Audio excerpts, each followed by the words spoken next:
we'd fight and never lose, for we were young and sure to have our way.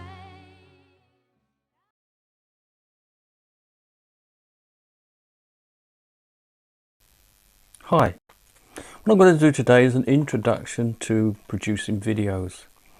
Really basic stuff. So I'm going to go through what I'm interested in, which is video biographies at the moment, life stories. And we're going to talk about how to involve people, who should be involved. Why should we even do these things? What's the point? When are we going to actually complete a project? It's easy to start off, do a few videos, and then that's it.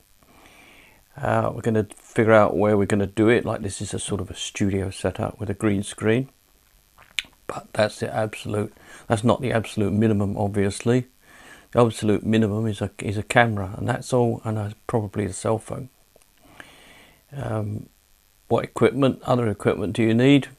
You only really need lighting. You don't need these big lights I'm using here necessarily. You can use the light from a window if it's fairly bright outside. Editing. Are we going to do editing? What sort of editing are we going to do? And if we're doing life stories or biographies, what are we going to put inside? Are they going to comprise? Are they going to be talking about just events and things like that? Or is it going to be more complicated? So let's start. Basically, I'm interested in video biographies and life stories. And I've tried to involve other people. They're not particularly interested. I haven't had a great deal of interest that's like said, oh, that's great, you know. Colin, my brother's interested. So we are working with him a little bit. He fancies to do some of them. Why should you even bother getting involved with these sorts of things? Well, they're usually older people that do them, and obviously the older people won't be around forever, so the idea is some sort of legacy, some sort of thing that people in the future would look at, not just in the future but even those around now, in the family primarily, but also friends, and look and see things about a person's life and maybe they wouldn't actually know. And hopefully there would be some things come out that would be of benefit to the people that watch life story videos. There has to be some sort of a plan then.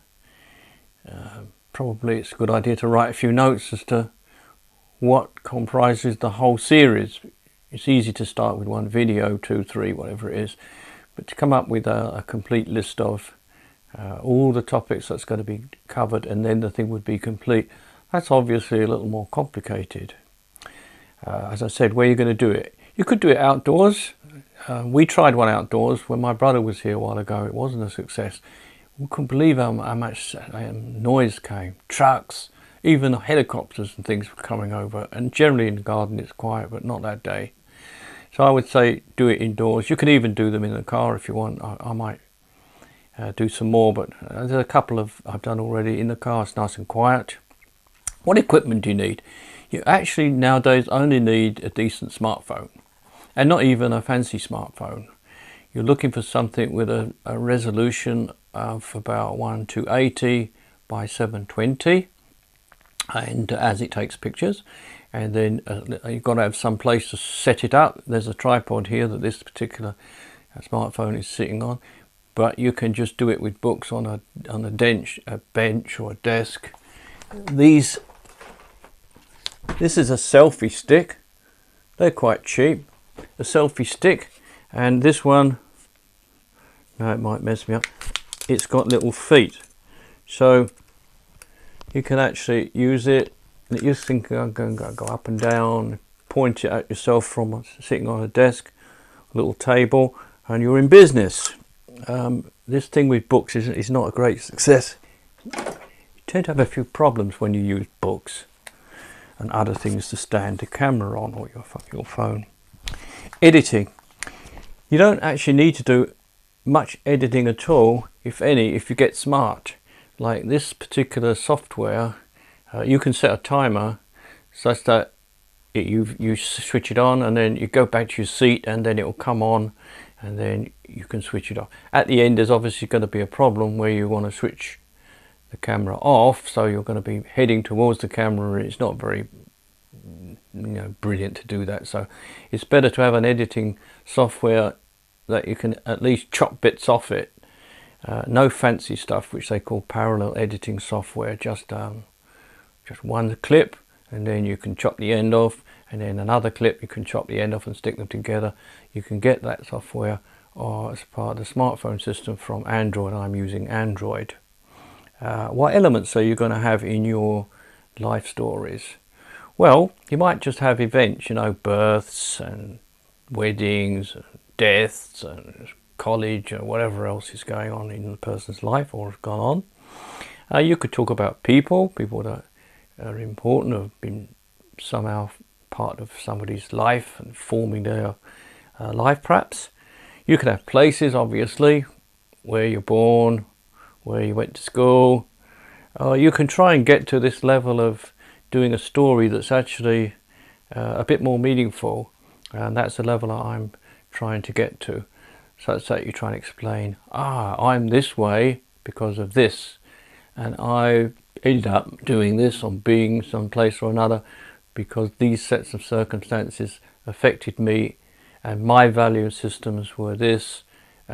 Maybe they subsequently changed like mine did, and those sorts of things you include in the video biography. In terms of people, you can do it yourself, and that's it. You do your own video biography, life story. You fix it all up, you publish it, but often there'll be other people involved, and it's a good idea to try and see who's interested and who might actually get involved, because let's say for whatever reason you're not here any longer, it'd be nice if those video files didn't get lost and they were kept.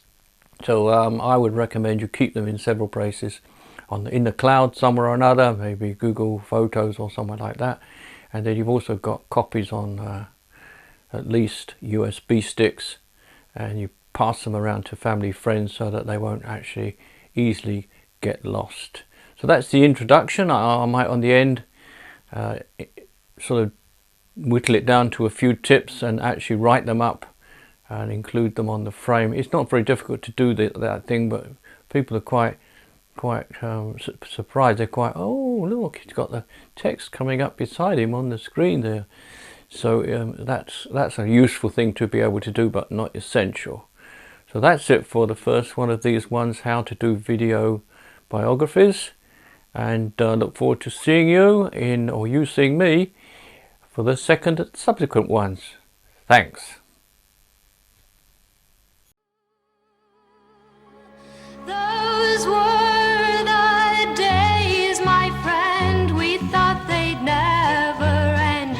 We'd sing and dance forever and a day.